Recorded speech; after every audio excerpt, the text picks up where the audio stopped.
Welcome to Pick Up and Deliver, the podcast where I pick up my audio recorder as I head out for a walk and deliver an episode to you while I stroll around. I'm Brendan Riley.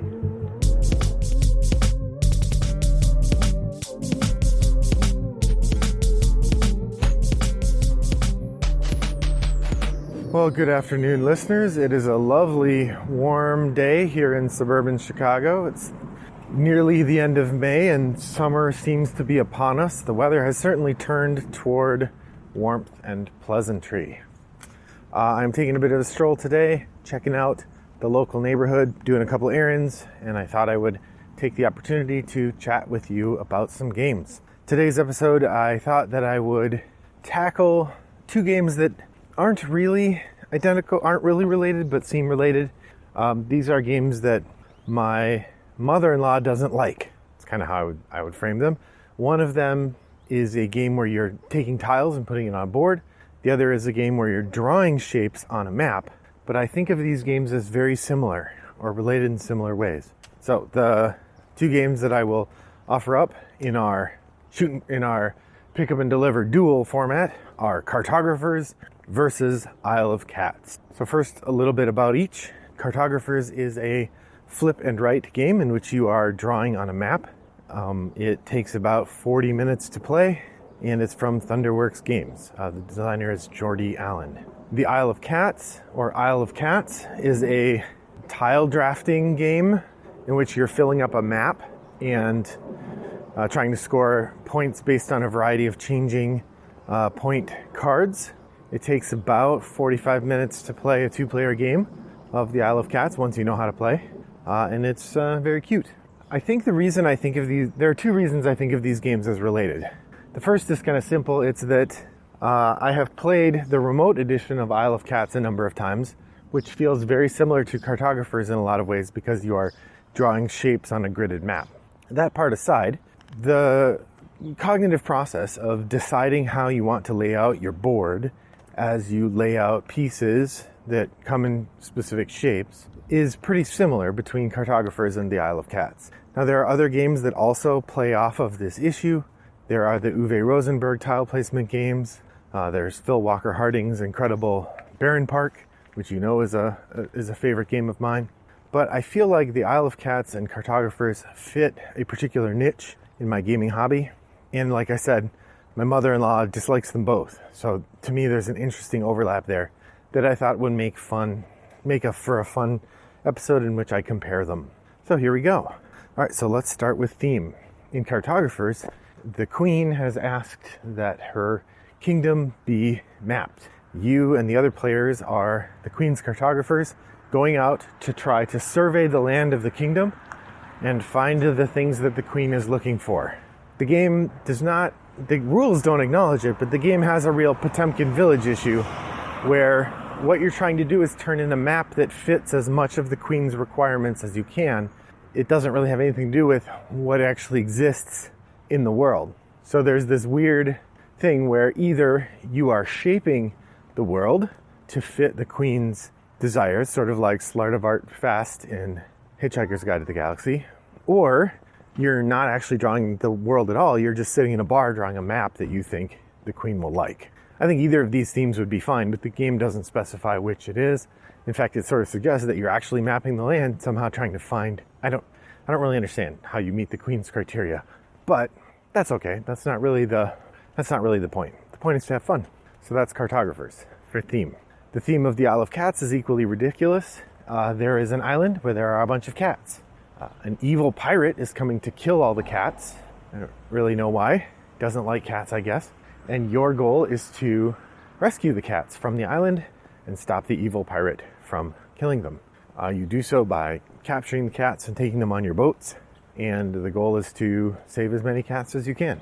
Like I said, it's a strange theme, almost as strange as Cartographers. Both games have lovely production, although Cartographers, the art comes more in the cards that you're flipping over. That's the main place that you encounter the sort of creative elements of the game. In the Isle of Cats, probably the best part are the little tiles that you're taking, which actually have cats on them. All right, the next thing, so in terms of theme, I would put the games equal. Neither game has such an amazing theme that it really drives me to tell the story. They're both amusing and interesting. They draw you in. They help you understand what you're doing to a degree. But neither one really is compelling the way that a game with a good theme hopefully would be. So I'd say they're a wash on theme. The next one is Interactivity. Our Cartographers, when it first came out, got a fair amount of notoriety or conversation from the review community because it did have some interactivity. And at the time, there was basically no interactivity being done by the community of roll and write designers up till then. In Cartographers, there is each round, there is one monster card introduced into the flipping deck. If that monster card comes up, you pass your map to the player on your left or right, depending what the card says, and they draw the monsters on your map. They sort of throw a spanner in the works. There are also some guidelines for how to add those monsters to your map if you're playing solo or remote, where you can't give your map to someone else. Either of those works fine, and it adds just a little frisson of interaction in an otherwise entirely solo game. Now, in the Isle of Cats, by contrast, there is a significant amount of interaction. The Isle of Cats, assuming you're playing in the normal mode, not the introductory mode, has several different phases each round. At the beginning, everybody gets 7 cards and 20 fish. Each card has a cost listed on it, and that's how many fish you'll have to pay to keep the card. But before you decide which cards you're going to keep, you draft cards from your hand. So you start with 7 cards, you take 2, which is a nice change from most drafting games where you only get to take 1. You take 2 cards, then you pass your hand to the next player. It goes around until everyone has taken 7 cards. So you take 2, 2, 2, and then you get the 1 card that's left over from the other person. Having done that, then you choose which of the cards that you took you would like to buy to keep. And you buy them by spending some of the fish that you got. As I said, the cards have the cost in fish on them, and so you pay the fish. And what you're getting on the cards is a variety of things. You're getting sort of speed in terms of draft turn order. You're getting the ability to take cats or to catch cats, and you're getting scoring cards. Now, this is perhaps the most interesting thing about the Isle of Cats. Unlike Cartographers, where everyone scores off the same set of 4 scoring cards, in the Isle of Cats, you score based on the scoring cards you take. So if you don't take any scoring cards, you don't get any big scoring bonuses at the end. On the other hand, if you take too many scoring cards, then you're not able to recruit cats and do all the things that you need to do to have the scoring cards do anything for you. So it's an interesting balance where you have to spend some of your drafting energy and some of your fish buying the scoring cards that you'll use. Now, there are a few public scoring cards. I don't see those get played very often in our group. Usually people take the private scoring cards that allow them to work toward goals in secret. Then during the kitty catching phase, there are a variety of cats, these cat tiles spread out on the board, and you capture them taking turns in turn order.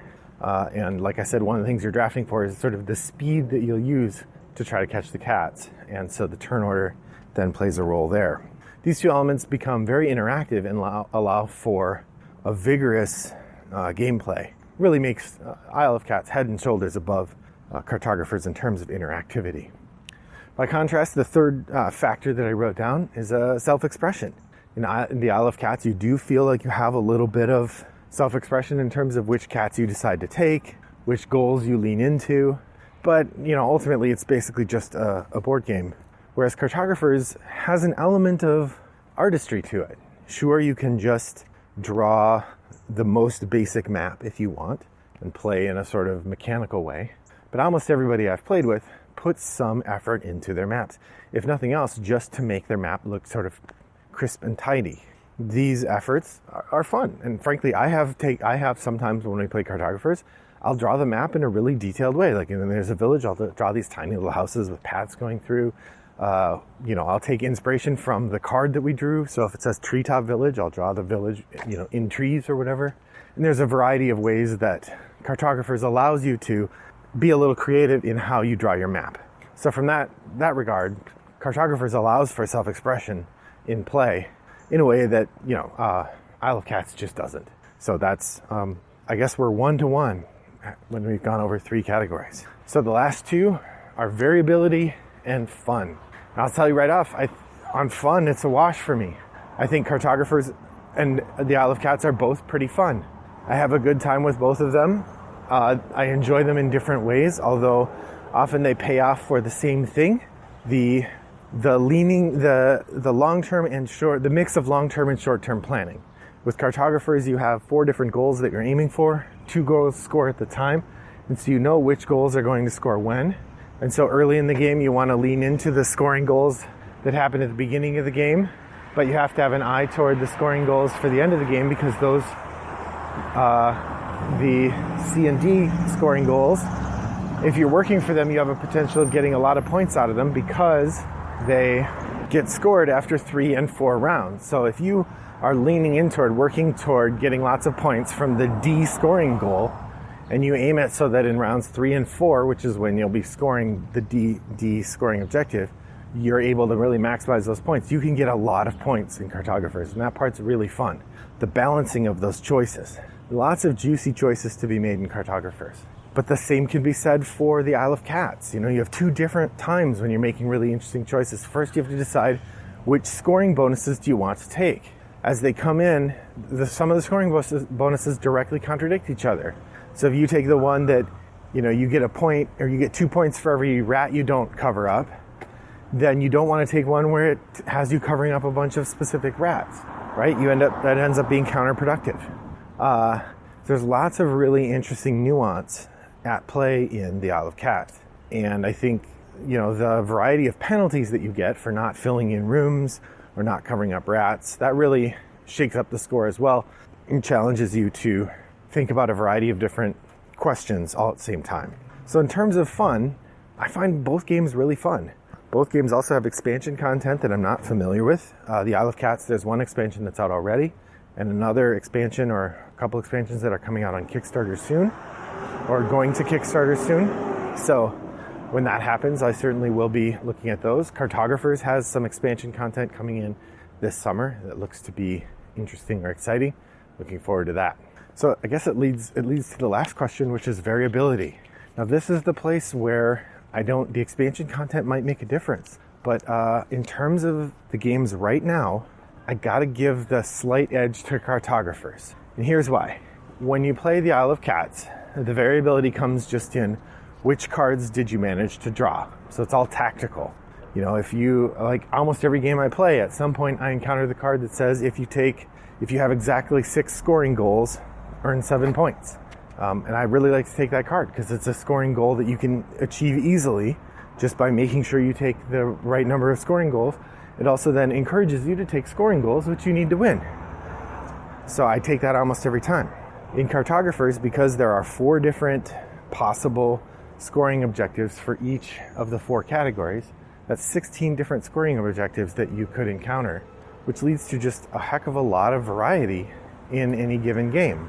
When you encounter those different scoring objectives, you find yourself tackling different goals, prioritizing different kinds of shapes, prioritizing different arrangements. And so Cartographers, despite the fact that the gameplay is very similar, it feels more different each game than the Isle of Cats does. So I guess that means that in the duel between the Isle of Cats and Cartographers, according to me, we have a tie on fun. We have a tie on theme. Isle of Cats comes out ahead in interactivity. Cartographers comes out ahead in self-expression. And the tie-breaking category is variability. And I give the very, very slight edge to Cartographers. Well, that was Pick Up and Deliver Duel, Cartographers versus the Isle of Cats. What did I miss? I must have missed something. Dear listeners, you know these games as well as I do. Pop into the Board Game Geek Guild, number 3269, and let me know what you think I missed. I'm sure there's something. If you want to reach out to me, you can also reach out to me on Board Game Geek. My username is Wombat929, or you can send me an email, brendan@rattleboxgames.com. I look forward to hearing from you. Thanks for joining me today. I hope that your next walk is as pleasant as mine was. Bye-bye.